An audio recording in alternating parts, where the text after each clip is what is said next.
ভারতবাসী, আমরা ভারতের নাগরিক। সংবিধান অনুসারে ভারতবর্ষ হচ্ছে আমাদের জন্মভূমি। এখানে আমাদের ভারতে 600 বছর ইসলামী রাজত্ব চলেছে, মুঘল সাম্রাজ্য চলেছে, সুলতানি সাম্রাজ্য 300 বছর চলেছে, নবাবী সাম্রাজ্য চলেছে 350 বছর। 900 থেকে 1000 বছর পর্যন্ত মুসলমানরা কন্যাকুমারী থেকে শুরু করে দক্ষিণে উত্তরে হিমালয় পর্বত পর্যন্ত মুসলমান রাজত্ব এই ভারতবর্ষের বুকে 1050 অর্থাৎ 1050 বছর ধরে চলেছে। এই মুসলিমদের রাজত্বে যত রকম সদাসদ ভারতের উন্নতি, তাজমহল থেকে যত উন্নত দেশ, সারা ভারত বিশ্বের মধ্যে ভারতবর্ষের নাম 7ম জায়গায় ছিল। আর এই মুসলমানরা আজকে বিশ্বের মধ্যে সবচেয়ে বেশি সংখ্যক, যে সংখ্যা ভারতে সারা বিশ্বের মধ্যে, এখানে আমরা সংখ্যালঘু বলে পরিচিত, কিন্তু জেনে রাখুন সারা বিশ্বের মধ্যে 57টি দেশ আছে। এই 57টি দেশের মধ্যে মুসলমান সবচেয়ে বেশি ভারতবর্ষে। সকল বলুন আলহামদুলিল্লাহ। আমরা নবাবের বংশ, আমরা মুঘলের সম্রাটের বংশ, আমরা সুলতানি সম্রাটের বংশ, আমরা নেউলে কুকুরের বংশ নয়। যে সমস্ত আজকে হিন্দুত্ববাদীরা বলছেন ভারতবর্ষ থেকে তাদেরকে তাড়িয়ে বাংলাদেশে যেতে হবে, যারা বলছে জাতি তত্ত্বের ভিত্তিতে ভারতবর্ষ বিভক্ত হয়েছে, তাদের জেনে রাখা উচিত যে যদি সেই দিন মুসলমানরা মনে করত, আকবর বাদশাহ মনে করত, সুলতানরা যে কোনো সম্রাট যদি মনে করত, নবাব সিরাজদৌল্লা যদি মনে করত, সারা ভারতের হিন্দুরা আজকে একটা মাথা ছেড়ে থাকতে পারত না, এই ভারতে একটা মন্দির থাকতো না। তা তো করেনি, তা তো করা হয়নি। যেহেতু সম্রাট, যেহেতু রাজত্ব চালিয়েছে ভারতবর্ষের মতো এত একটা সারা বিশ্বের, জেনে রাখবেন সারা বিশ্বের মধ্যে সবচেয়ে বেশি বড় গণতান্ত্রিক দেশ যেটা, সেটা হলো অল ইন্ডিয়া, অল ওয়ার্ল্ডের মধ্যে ভারতবর্ষ। আমেরিকার নাম শুনেছেন, জানেন না। জাপানের নাম শুনেছেন, জানেন না। রাশিয়ার নাম শুনেছেন, জানেন না। ভারতবর্ষ হচ্ছে লিখিত সংবিধানের মধ্যে সবচেয়ে বড় গণতান্ত্রিক দেশ। আমরা গণতান্ত্রিক দেশের অধিকার নাগরিক, আমরা ধর্মনিরপেক্ষ দেশের নাগরিক, আমরা হচ্ছি শান্তিপ্রিয় মানুষ। আমরা চাই দেশের শান্তি শৃঙ্খলা। ভারতবর্ষে জৈন বাস করবে, মুসলিম বাস করবে, শিখ বাস করবে, বুদ্ধ বাস করবে, হিন্দু বাস করবে। আর যারা হিন্দুত্ববাদীর স্বপ্ন দেখছেন ভারতের এতগুলো মানুষকে আপনি কোনোদিন উৎখাত করতে পারবেন না। জেনে রাখেন, আপনি সংখ্যাগরিষ্ঠ মনে করতে পারেন, কিন্তু আমরা হচ্ছি উমরের বংশ। আমরা সেই যে বলছিলেন মাওলানা 1300 সৈন্য আর 313 সৈন্য, 13টা সৈন্য বদরের যুদ্ধে, সেখানে জয় হয়েছিল মুসলমানরা। আমরা অন্যায়কারী নই, দাঙ্গাবাজি নই। হিন্দু মুসলমান দাঙ্গা বন্ধ করতে হবে। অকব্যদের হস্তক্ষেপ আইন, এটা চক্রান্ত করা আইন বন্ধ করতে হবে। আমাদেরকে বুঝে জেনে রাখবেন, এই অকব্য সম্পত্তি মানে কি জেনে রাখেন। শুক্রবাদে হয়তো ধরে রাখেন, এখানে খালেদ মাস্টার আছে, এখানে জলকুড়ার পাশে 2 বিঘা একটা কির আছে, 10 কাঠা লিখে দিতে পারে কবরের নামে। এখানে কালাম মন্ডল আছে, 1 নম্বর জুমা মসজিদ আছে, এখানে তার বাড়ির পাশে ফাঁকা বাড়ি আছে, 2 শতক জায়গা দান করে দিতে পারে। এইভাবে আমাদের পূর্বপুরুষরা মুঘল সাম্রাজ্য থেকে, সুলতানি সাম্রাজ্য থেকে, নবাব থেকে, আমাদের যারা দিনওয়ালা ইমানদার ব্যক্তি, যারা দানশীল, হাজি মোহাম্মদ মহসিন ছিল, সেই সমস্ত দানশীল ব্যক্তিরা হাজার হাজার লাখ লাখ উত্তরপ্রদেশ, দিল্লি, বিহার, ঝাড়খণ্ড, বাংলায় দুনিয়ার জায়গা দান করে গেছে। সেই সম্পত্তি হয়েছে মুসলমানদের সম্পত্তি। আজকে এই রানিং, অর্থাৎ এই বিজেপি সরকার, আজকে কেন্দ্র সরকার যেভাবে আমাদেরকে অত্যাচার করছে, জুলুমবাজি সরকার, অত্যাচারী সরকার, দাঙ্গাবাজি সরকার, নারায়ে তাকবীর! জুলুমবাজি চলবে না, হিন্দু মুসলিম দাঙ্গা মানব না,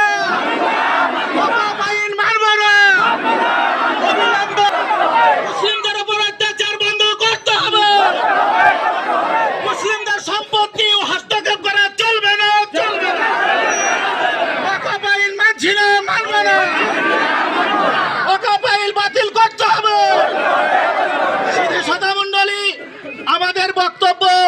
পরিষ্কার। তাহলে এই সূত্রে আমাদের হচ্ছে বাপত্তি সম্পত্তি। যারা আমাদের বিরুদ্ধে অর্থাৎ মুসলিমের বিরুদ্ধে যারা আছে, জেনে রাখবেন আমাদের সঙ্গে শুধু মুসলমান নয়, আমাদের সঙ্গে শিখ আছে, জৈন আছে, খ্রিস্টান আছে। ভারতবর্ষের আজকে যে রাজনীতি শুরু করেছে কেন্দ্র সরকার, একমাত্র বিজেপি সরকার, এইটা মুসলমানদেরকে শুধু মানে অত্যাচার করছে না, মুসলমানরা জৈন থেকে, শিখ থেকে, খ্রিস্টান থেকে বেশি বলে আজকে আমাদেরকে প্রথম অ্যাটাক করেছে। যদি আমরা পরাজিত হই, আমাদের আন্দোলন বন্ধ করি, আমরা যদি একত্রবদ্ধ না হই, আমরা যদি সংগঠিত না হই, আমাদের যদি জান চলে যায়, আমাদেরকে ছাতি পাতিয়ে আমাদের দিনকে, আমাদের মসজিদকে, আমাদের মানে কবরস্থানকে, আমাদের খানকা শরীফকে, আমাদের মাজার শরীফ আছে, যত যেখানে যা মুসলিম সম্পত্তি আছে, প্রত্যেক মুসলমান ছাতি পাতিয়ে দিবে তো, শান্তির সঙ্গে আন্দোলন করবে তো। আমরা শান্তি চাই, ভারতবর্ষের অধিকার চাই, সংবিধানের অধিকার চাই, আমরা দ্বন্দ্ব চাই না, আমরা হিন্দু মুসলিম দাঙ্গা চাই না, শান্তির সঙ্গে আমরা বিদ্রোহ করতে চাই। নিজের সম্পত্তি রক্ষা করার জন্য, দ্বীন ইসলামের সম্পত্তি রক্ষা করার জন্য রক্ত দিতে প্রস্তুত আছি।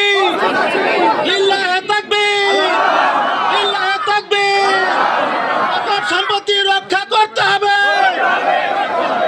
বিল বাতিল করতে হবে, কেন্দ্র সরকার জবাব দেয়।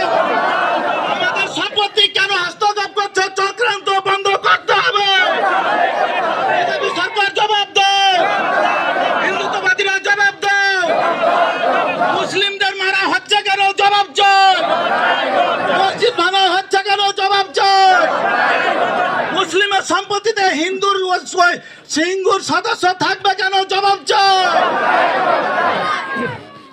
এবারে আমরা আমাদের সাংবাদিক সাহেব এসে গেছেন, আমরা আমাদের স্লোগান শান্তিপূর্ণ সঙ্গে, আলহামদুলিল্লাহ আপনাদেরকে ধন্যবাদ জানাই। বড়বাবু ফোন করেছিলেন, অনেককেই করেছিলেন, শুধু আমাকে বলে নয়।